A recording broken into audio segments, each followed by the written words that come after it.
je disais tout à la l'heure même que année. euh, donc cette période, justement, correspondait justement à une période de plein emploi. Voilà. Donc, plein d'étudiants de ma cohorte avaient justement décidé de franchir le pas en fait professionnel. Et chose curieuse, chose bizarre, je vais dire, je ne l'ai pas fait. Moi, à mon niveau, je ne l'ai pas fait. Pourtant, les étoiles étaient alignées. J'avais de bonnes notes, j'avais fini le bac, j'avais de bonnes perspectives professionnelles, mais je ne l'ai pas fait. Tout simplement parce que j'avais décidé justement de faire, comment dire ça, un petit diagnostic en fait de ma situation, hein, un petit diagnostic de ma situation personnelle avant de me lancer dans le monde professionnel. Et ce diagnostic-là, je l'ai fait selon deux grandes orientations. D'abord au niveau de mes compétences et ensuite au niveau de ma personnalité. De mes compétences, je me suis rendu compte que, ben, écoutez, je terminais un baccalauréat, j'avais à peu près, j'étais dans la vingtaine, début vingtaine, donc j'étais vraiment très, très, très jeune. Et je me suis dit, ben, moi, généralement, une carrière professionnelle, ben, c'est quand on est jeune qu'on l'amorce. Mais en même temps, au fond de moi, j'avais ce sentiment-là que j'avais encore d'autres choses à apprendre. Vous voyez un peu, c'est comme un goût d'inachevé. Je finissais un bac et puis je sentais qu'au fond de moi, j'avais encore des choses en fait à aller améliorer, des choses encore à aller creuser. Donc je me suis dit, ça c'est un élément quand même important parce que ça me rongeait de l'intérieur. Autre élément, j'avais peur du regret. Hein, ce sentiment de regret là, de se dire, OK, si je franchis le pas du monde professionnel, c'est sûr qu'il va falloir que je revienne peut-être faire ma maîtrise plus tard. Et on le sait, hein, quand on commence en fait une vie professionnelle, très souvent, c'est un peu difficile parce qu'il y a la pression. Après, on n'a plus cette même motivation-là de revenir en fait faire en fait une maîtrise. Et même si on a la capacité, très souvent notre implication dans cette maîtrise-là n'est pas vraiment effective parce on est ballotté entre le travail, entre la famille qu'on doit construire et peut-être une maîtrise à faire. Donc, je me suis dit, ben, je n'avais pas cette envie-là de faire une maîtrise à temps partiel ou d'aller travailler tout de suite parce que j'avais cette envie de faire ma maîtrise. Vous voyez un peu?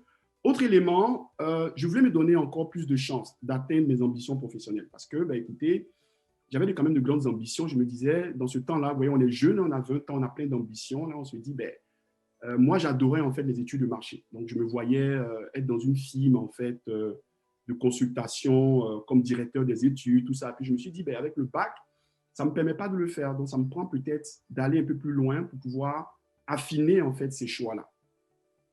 Et puis, autre chose aussi, très souvent, les gens m'ont dit, mais écoutez, mes amis, là, ils m'ont dit, Bernard, écoute, tu es jeune, c'est une opportunité qui se présente, va travailler parce que peut-être dans 2, 3, 4 ans, tu vas regretter ce choix-là.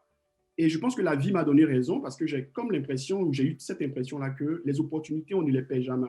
Vous avez l'impression qu'aujourd'hui, il y a une opportunité. Si vous le ratez, si vous la ratez, pardon, dans 2, 3 ans, vous allez regretter. Mais les opportunités, elles viennent tout le temps. À partir du moment où vous êtes bien formé, vous avez les armes nécessaires, les opportunités, vous allez les embrasser tout le temps, tout le temps, tout le temps. Et je vais vous dire que quand j'ai terminé, en fait, ma maîtrise, il ne s'est passé une journée sans que j'ai eu des opportunités.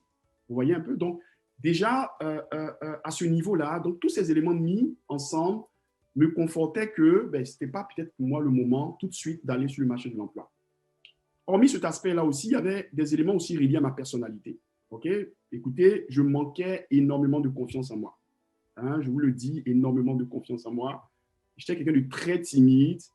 Et puis, je pense que j'avais quand même besoin de développer mes habiletés communicationnelles. Et c'est quand même drôle quand je le dis parce que souvent, je reçois des étudiants du bac qui me demandent mais comment est-ce que j'arrive à avoir cette habileté communicationnelle, cette aisance à communiquer. Puis, je leur dis simplement que moi, mais écoutez, je l'ai appris pendant mes années de maîtrise parce que c'était des années où j'étais livré à moi-même, où je devais en fait convaincre du monde sur mes compétences, sur mes qualités. Donc, moi, je les ai développés à ce niveau-là.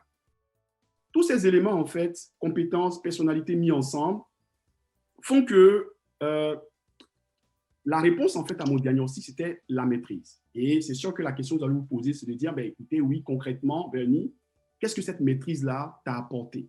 Qu'est-ce que ça t'a apporté de faire une maîtrise?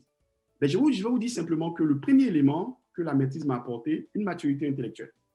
Maturité intellectuelle, tout à l'heure, je l'ai dit, hein, j'étais très vacillant en tant qu'étudiant au bac. Et faire une maîtrise m'a permis justement de développer ma maturité intellectuelle, être capable justement de défendre mes idées, être capable de convaincre du monde parce que j'étais amené à faire cela tout au long de cet exercice-là. OK? Autre élément également, ben, la maîtrise m'a permis de développer mes capacités analytiques. Et ça, c'est très important parce que dans un programme de baccalauréat, on nous forme très souvent à être des gestionnaires opérationnels.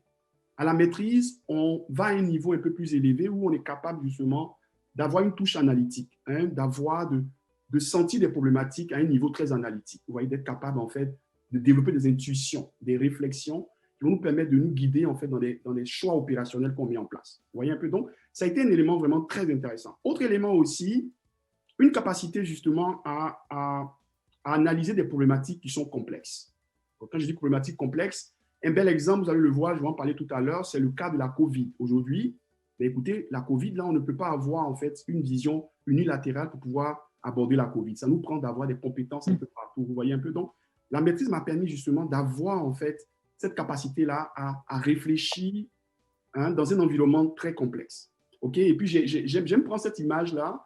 Quand je parle avec des étudiants, j'aime toujours leur dire en fait que faire une maîtrise, c'est un peu comme un chef d'orchestre. Vous voyez un peu un chef d'orchestre qui est en face de son orchestre, qui va donner le tempo au guitariste, qui va donner le tempo au violoniste, et puis il est le chef d'orchestration, donc il va essayer de pouvoir gérer tous ces différents éléments-là pour que la musique qui est donnée soit harmonieuse. C'est un peu ça la maîtrise. Vous avez la capacité d'être à un niveau de réflexion quand même élevé, donc vous voyez des problématiques de manière très transversale, très globale, et vous êtes capable de les ramener à un niveau opérationnel pour permettre justement de prendre des décisions pour une entreprise. Vous voyez, vous êtes vraiment le pilier central de toute cette orchestration stratégique-là.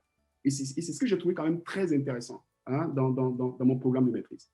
Autre élément également, la maîtrise vous donne justement, m'a donné moi personnellement, une habilité à la fois opérationnelle et stratégique, comme je l'ai dit là. Donc, je pouvais quand même réfléchir à un niveau très élevé et puis faire atterrir ces réflexions-là à un niveau très opérationnel. Vous voyez, donc, j'avais quand même ces deux approches-là en moi, le stratégique et l'opérationnel.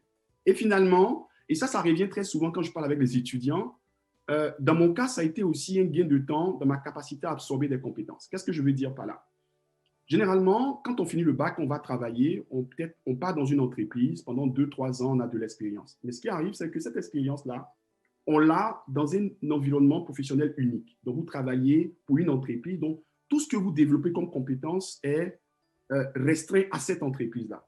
Alors qu'au niveau de la maîtrise, c'est vrai que je n'étais pas dans le monde professionnel, mais j'avais des professeurs justement qui avaient justement ces expériences professionnelles.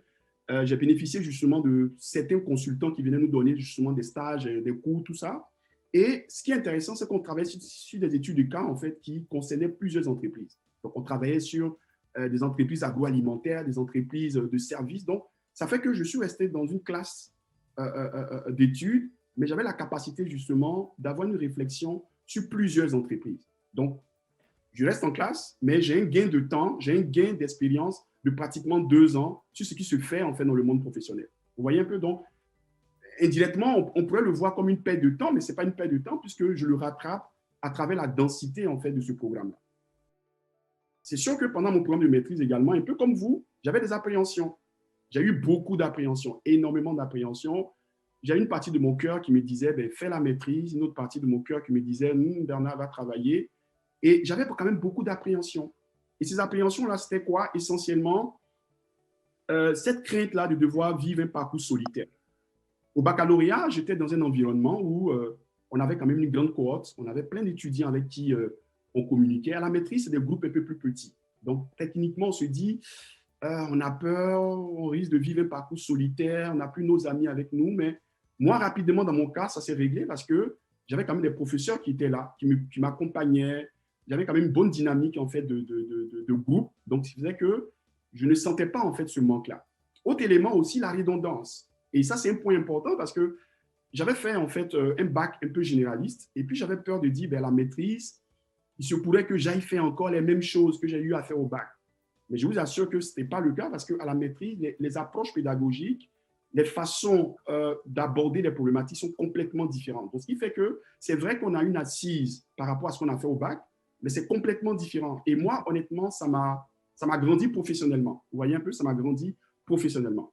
Autre élément, j'avais peur aussi que ça prenne du temps. C'est vrai que j'étais jeune, mais écoutez, on est d'accord, là, je ne vais pas passer toute ma vie à faire des études, là. Mais généralement, moi, la maîtrise que j'ai faite, et puis la norme en Amérique du Nord, c'est un peu ça, là, 1 an et demi, 2 ans maximum. Vous voyez, 1 an et demi. En 2 ans, ça se fait vraiment rapidement. Quand on est motivé, quand on sait où est-ce qu'on va, mais ça se fait vraiment vite. Et vraiment, je n'ai pas vraiment perdu, en fait, du temps. Et dernier point, Le plus compliqué à mon niveau, c'était la rédaction. Ah, je vous assure que j'haïssais écrire. Et on me disait toujours que la maîtrise, Bernard, écoute, la maîtrise, tu vas devoir écrire. Tu vas devoir écrire ton mémoire, devoir écrire des travaux. Et je ne voulais pas forcément de cette expérience-là, mais après, je me suis rendu compte que ce que je trouvais quand même intéressant, c'est qu'à la maîtrise, vous ne travaillez pas, vous ne rédigez pas n'importe quoi, vous travaillez sur une problématique qui vous intéresse.